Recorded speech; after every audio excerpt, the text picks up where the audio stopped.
Hi, welcome to another episode of I Own a Business, where we focus on helping practice owners grow the practice of their dreams.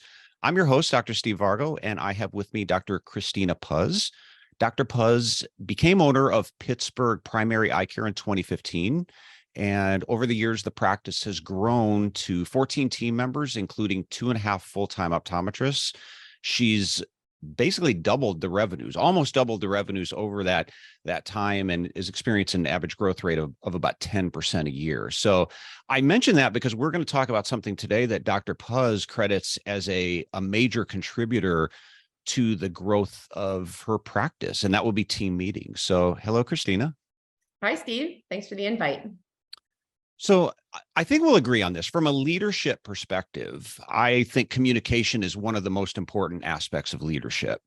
And so many of the problems that I hear regarding things like staff management and productivity can so often be traced back to poor communication. In some cases, a real lack of communication or even no communication. And a lot of times when I ask about team meetings, because that seems like an obvious solution, let's talk more, let's discuss these things. A lot of times when I ask about team meetings, so I wrote these down before we got on here. 5 of the most common excuses I hear, and you may have heard these as well. Okay. We don't get anything out of them, 1. Number 2, we don't have time. We don't know what to talk about. They turn into gripe sessions. And most recently, I've heard some people say the staff feels overwhelmed, like it's just another thing to do. So for some, that may cause them to move away from staff meetings. For you, you leaned right into them. So you have 1.5 hour weekly leadership meetings followed by 1 hour long departmental meetings every week. I want to repeat that. So every week you carve out time, 1.5 hours for a leadership meeting, followed by 1 hour long departmental meeting. So let's just start with that. For the office saying, I don't have time for meetings. From an operational standpoint, how do you work that in to your workday? Like, what day do you decide? What time do you decide? Just help us better understand that from an operational standpoint. Sure, Steve. So how we decided the day that we were going to be choosing to do these meetings was the longest day that we were open during the week. So we decided that on Tuesdays, the times that we were typically seeing patients was from 8 a.m. until 7 p.m. And so that obviously was the day that seemed the best to do these meetings. So we decided initially that our leadership meetings would be on those days, and we would start them at 8:30 in the morning, and they would go until 10 a.m. And then we had to find a place to carve out for these departmental meetings. And so that took some time trying to figure out, are we going to do a different day for the departmental meeting? Are we going to do it the same day as the leadership meeting? And it really turned out that what was best was just to open the practice a little bit later that Tuesday, which would be at 11:30 we open, and that gives us time to have our departmental meetings from 10:30 until 11:30. So it gives us a break from about 10 to 10:30 to, kind of gather ourselves after the leadership meeting and to move into our departmental meetings. So was this something you decided to do? This wasn't an evolution in your case that, okay, a half an hour meeting became a 45-minute meetings. You went all in, and maybe this is a 2-part question. Was there something that triggered this, or was it just something that maybe you had read? I know we're going to get a little bit later into a book that had some influence. If you want to discuss that now, that's fine too. But I'm curious if there was something going on in the practice that led you to do this, whether there was a problem or just somebody came along and said, hey, you should do this. What was the trigger? So that's a great question, Steve. I had gotten to a point in practice ownership where I was overwhelmed, essentially, with like a lot of practice owners. We were having a lot of staff turnover. There was a lack of communication between myself, between my optical manager, my practice manager. Oftentimes our staff just didn't know what was going on from one day to the next. I was constantly putting out fires every day. I was losing sleep at night because I would wake up in the middle of the night and I'd say, oh my gosh, I forgot to tell my practice manager this, Lisa, or I forgot to, oh my gosh, this patient, oh, I wonder if they got their glasses okay and everything turned out okay. Or I wonder, there were just constantly these things that were going through my mind. I'd come up with ideas in the middle of seeing patients, and then I'd forget the idea moving to the next patient, And so, what ended up happening was I just became overwhelmed. And for me, it was just a kind of a breaking point.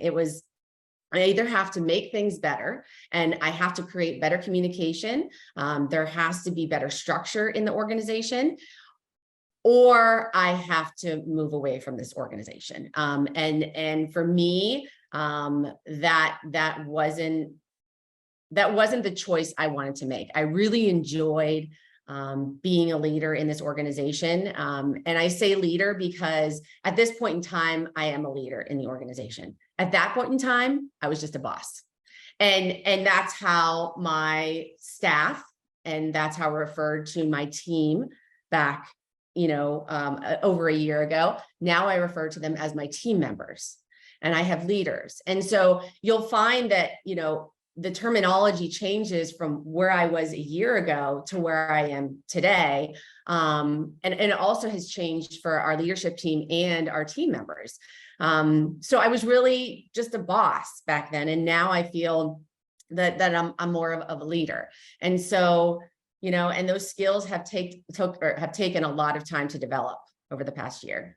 It's still growing. So You mentioned the phrase putting out fires, and isn't it interesting that, and I'll hear this a lot when people say, I don't have time for meetings, and it comes up a lot with staff training is a great example. So a practice that has a staff that's really, whether they're underperforming, they're making chronic mistakes, not showing up on time, not doing their job right, not understanding how to work a technology, whatever it is. And when the discussion becomes they need more training, it becomes, we don't have time for that. Well, a lot of times you don't have time to do those things because you're not putting in the time on the front end. If you just put in more time on the front end, yes, it takes longer to lead a team, to have meetings, to train the staff, but it pays off on the other side because you end up saving yourself a lot of time and not having to fix all these mistakes and all these problems.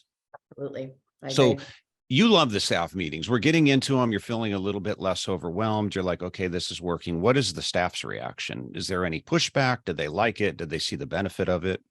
Well, I mean, it took some time to develop trust, essentially. So I think initially our team was very skeptical. We did, to be honest with you, we parted ways with about 4 or 5 team members, and we brought new team members on because they just weren't buying into what we were doing. And there were times that I felt like maybe they weren't giving us a chance. And so it was a lot of trust that we had to develop between, myself, my integrator, who is my practice manager, and my leadership team. And so, with the staff members, there was pushback with these meetings. They felt like, what's the point? Why are we doing this? We never get anything done in meetings anyways. And then everything is just always ends up going back to the way it was before.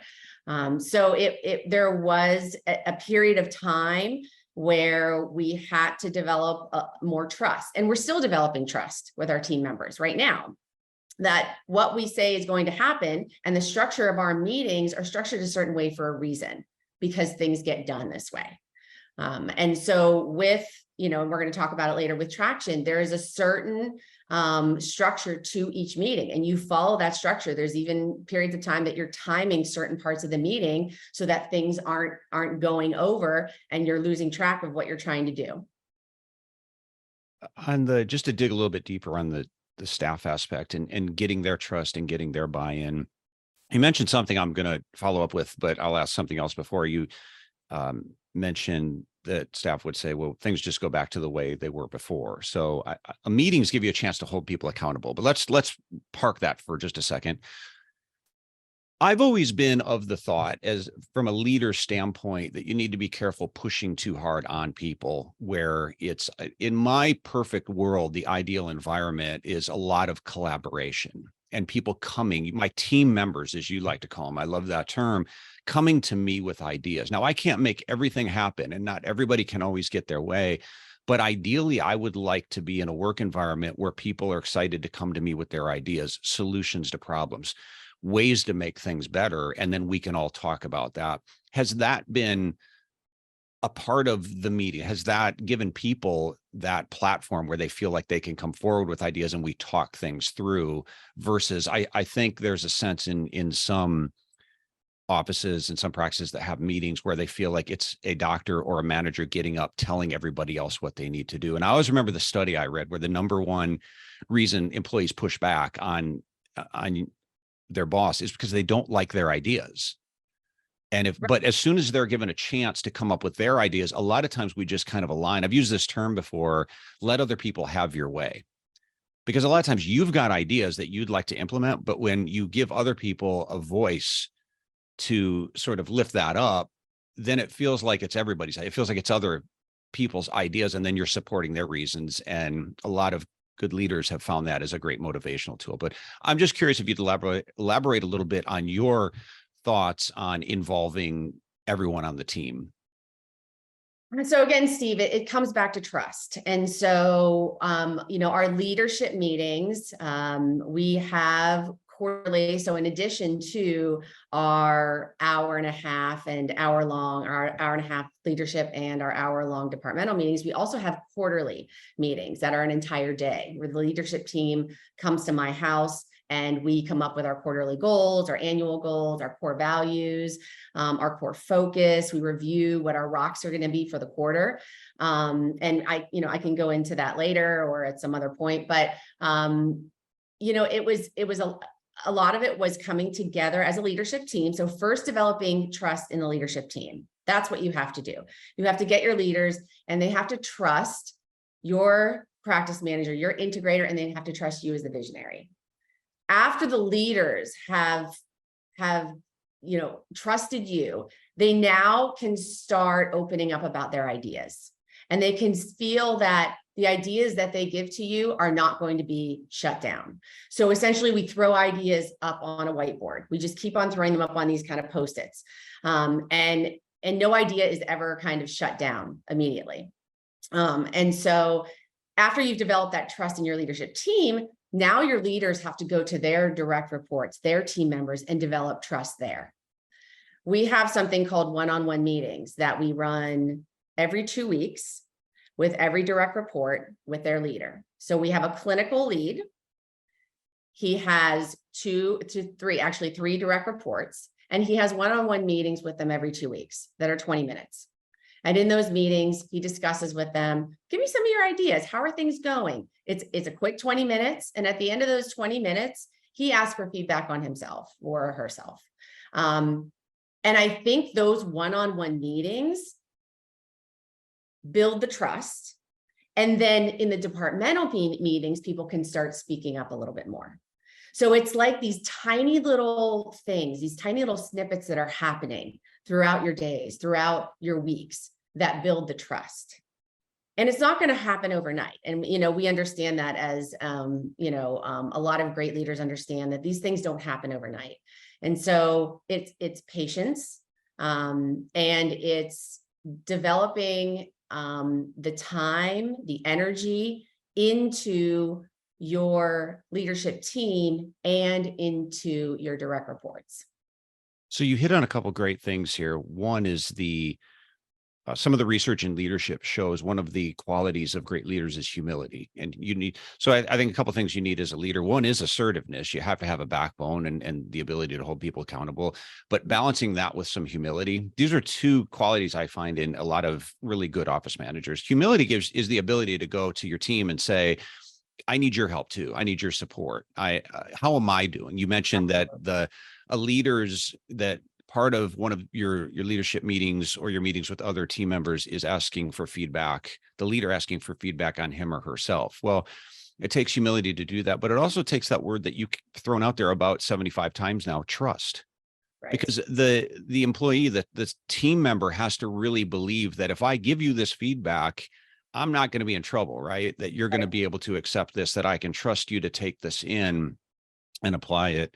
And the other thing on involvement and the times that you have where people throw all their ideas out there and you don't shoot anything down. I think it was Google that did the study where they wanted to find out what are the top attributes of high performing teams. And the number one thing they found was what they termed psychological safety.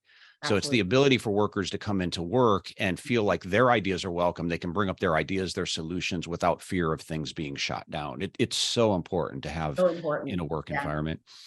You alluded to goals. Did you use rocks?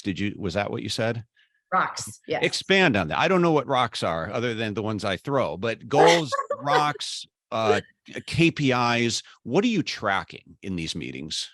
So we have a scorecard, and that is part of our leadership team meetings that we have weekly. This is part of traction. So the scorecard are a set of KPIs that we are tracking weekly.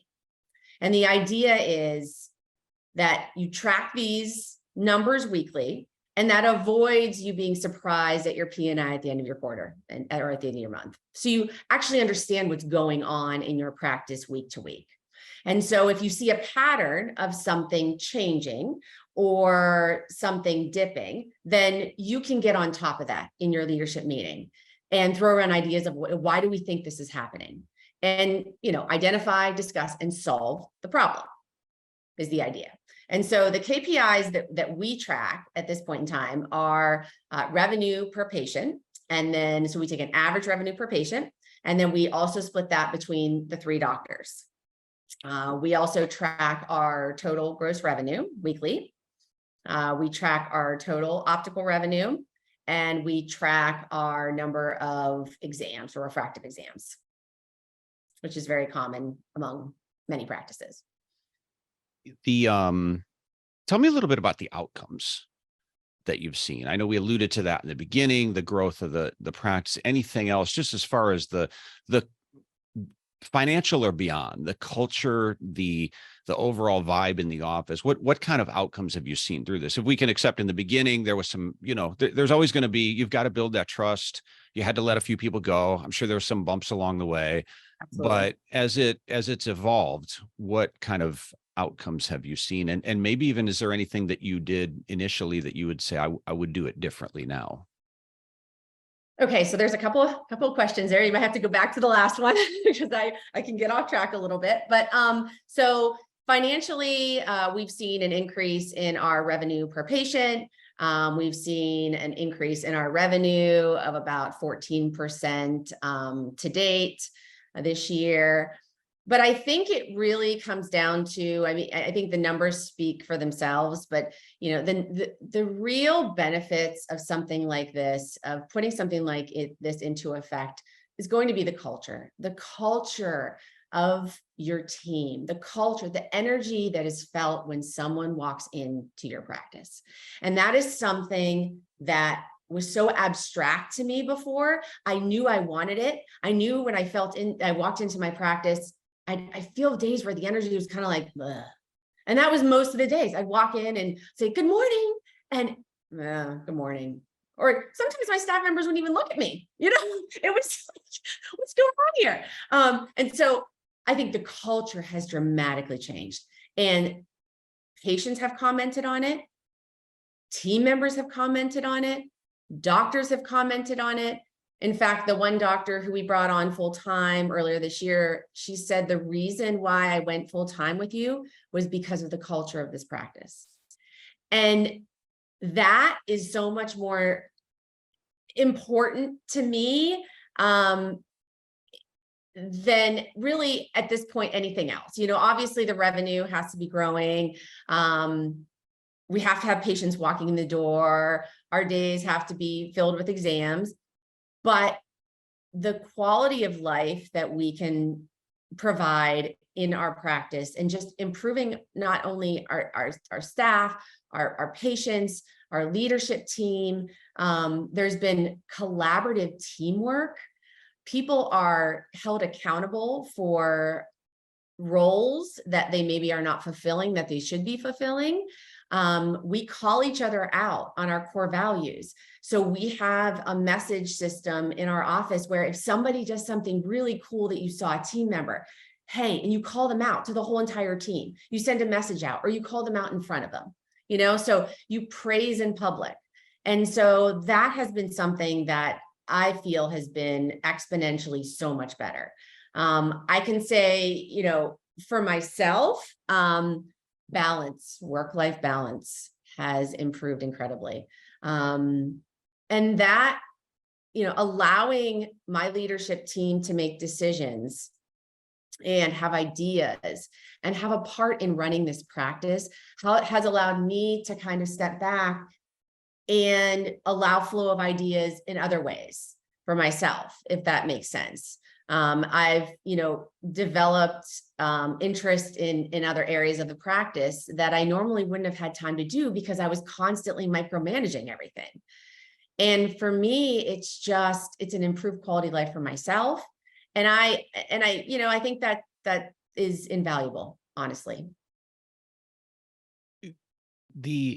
I have a bad habit of starting to ask one question that turns into four by the time I'm done rambling. So I think you did good.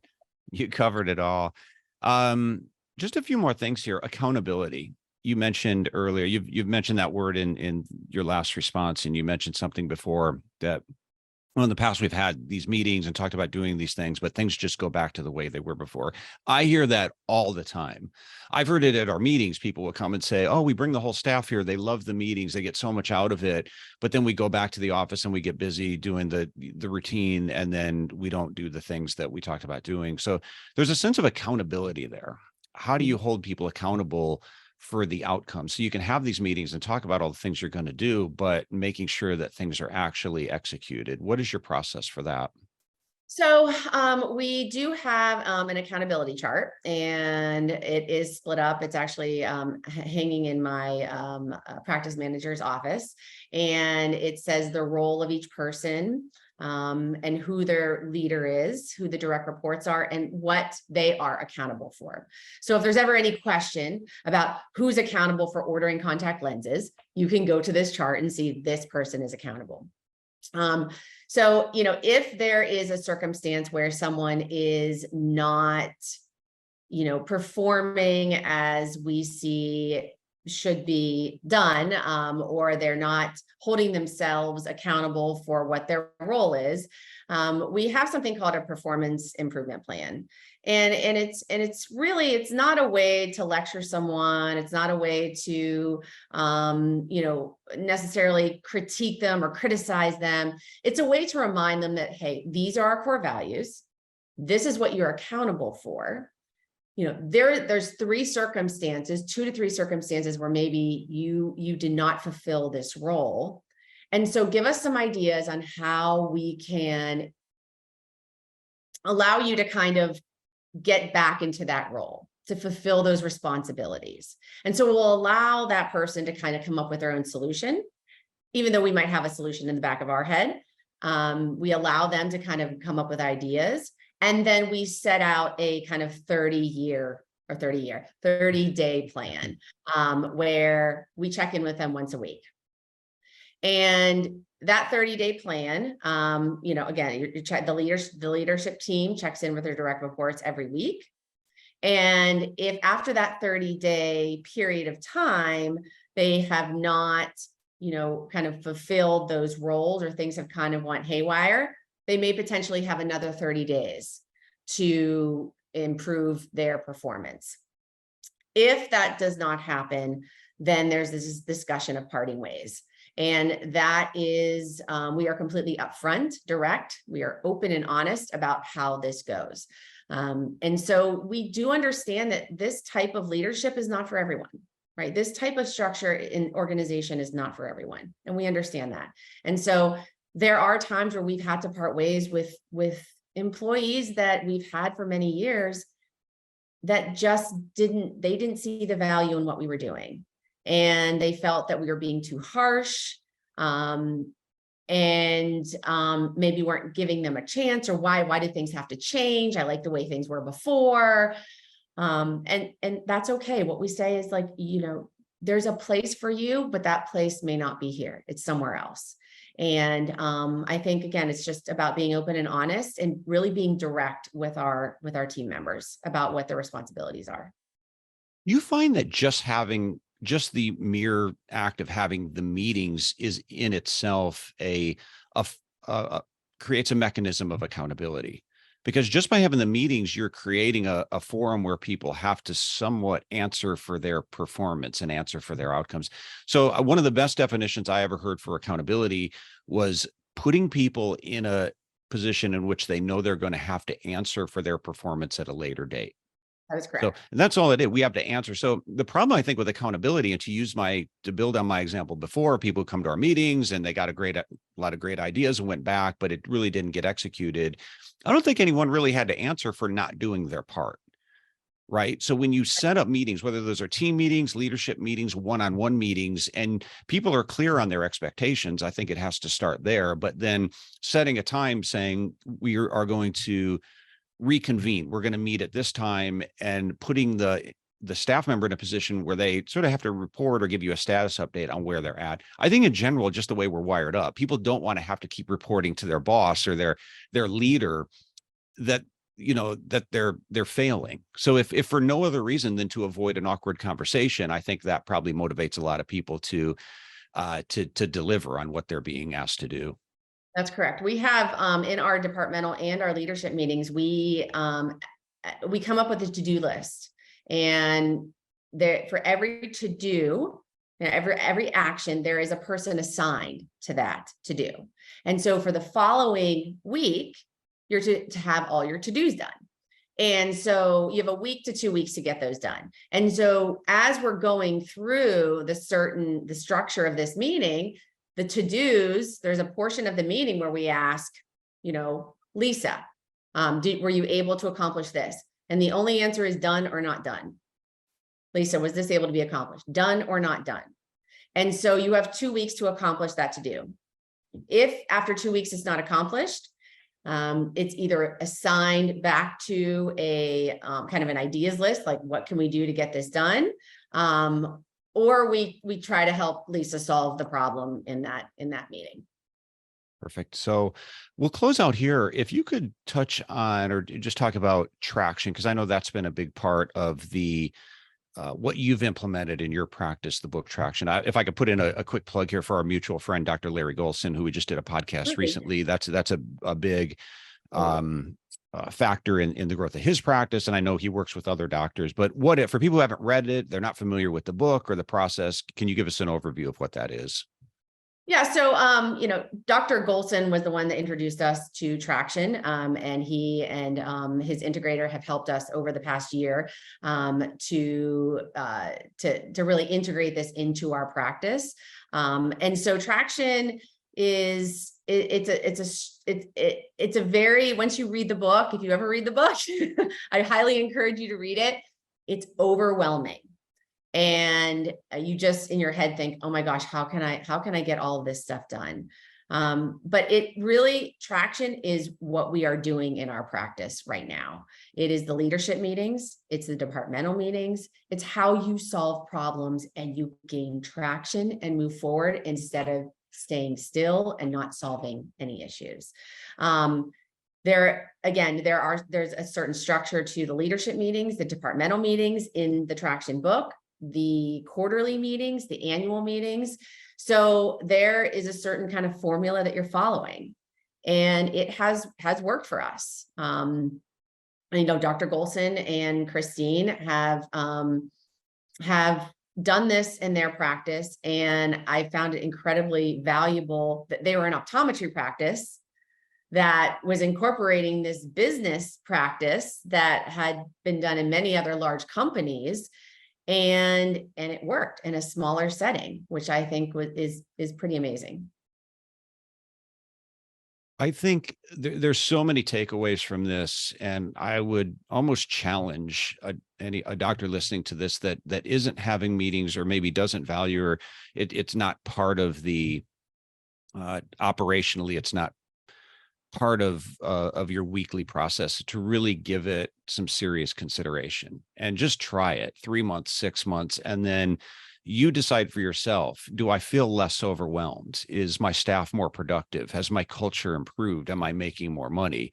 And if those are the cases, and I would venture to say in many cases, that would be what you would experience by having more communication, more meetings, more clarity with the staff, getting more feedback from the staff, and just time to breathe from the ongoing patient care. I think so many positives could come out of that if we get beyond the thinking of, well, if I do this, it's going to mean I'm taking time away from patient care. I think once you build this in, you'll find that you may see a few less patients, but you may be much better off for it. I think you're a great example of that. So we'll end there. You probably have a meeting to get to. Actually, you have to pick your kids up. So you already told me that, but maybe you have a meeting after that. But Right. Kristina, this was fantastic. Thank you so much for letting us bend your ear on these things. Absolutely. Thank you so much for having me. Well, thank you. And thanks everyone for listening. If you'd like to know more about iDoc and how we work with ODs to help them grow their practice, you can find out more at idoc.net. So thanks for listening.